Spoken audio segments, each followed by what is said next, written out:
ಬುದ್ಧನ ಅಷ್ಟಾಂಗ ಮಾರ್ಗ ಅಥವಾ ಅಷ್ಟಾಂಗಿಕ ಮಾರ್ಗ ಎಂಬುದು ಬುದ್ಧ ಧರ್ಮದ ಅತಿ ಮುಖ್ಯವಾದ ತತ್ವಗಳಲ್ಲಿ ಒಂದಾಗಿದೆ. ಇದು ದುಃಖ ನಿವಾರಣೆಗಾಗಿ ಮತ್ತು ನಿರ್ವಾಣವನ್ನು ತಲುಪಲು ಅನುಸರಿಸಬೇಕಾದ 8 ಹಾದಿಗಳನ್ನೊಳಗೊಂಡಿದೆ.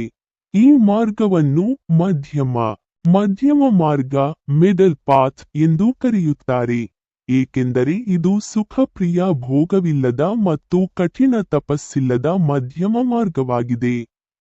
1. ಸಂವಾದಿಟ್ಟಿ ಸರಿದೃಷ್ಟಿ ಸಮ್ಯಕ್ ದೃಷ್ಟಿ. ಅರ್ಥ ಸತ್ಯವನ್ನು ಸರಿಯಾಗಿ ತಿಳಿದುಕೊಳ್ಳುವುದು.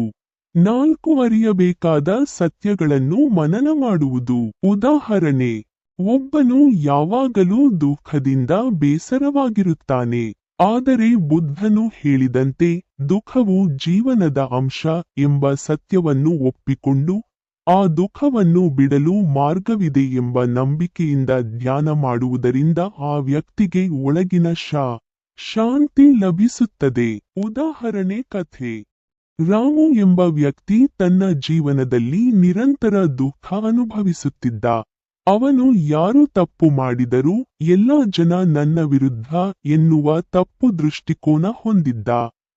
ಆದರೆ ಒಂದು ದಿನ ಬುದ್ಧನ ಉಪದೇಶ ಕೇಳಿದ ನಂತರ ಅವನು ದುಃಖ ಎಲ್ಲರ ಬದುಕಿನಲ್ಲಿ ಇದೆ, ಆದರೆ ಅದು ನಮ್ಮ ಮನೋಭಾವದಿಂದ ಬೇರೆಯಾಗುತ್ತದೆ. ಅವನು ಇನ್ನು ಮುಂದೆ ಪ್ರತಿ ಘಟನೆಗೆ ನಕಾರಾತ್ಮಕವಾಗಿ ಪ್ರತಿಕ್ರಿಯಿಸದೆ ಶಾಂತವಾಗಿ ಆಲೋಚಿಸತೊಡಗಿದ. ಇಂಥ ಸರಿಯಾದ ದೃಷ್ಟಿಕೋನದಿಂದ ಅವನ ಜೀವನದಲ್ಲಿ ಶಾಂತಿ ಇಟ್ಟಿ.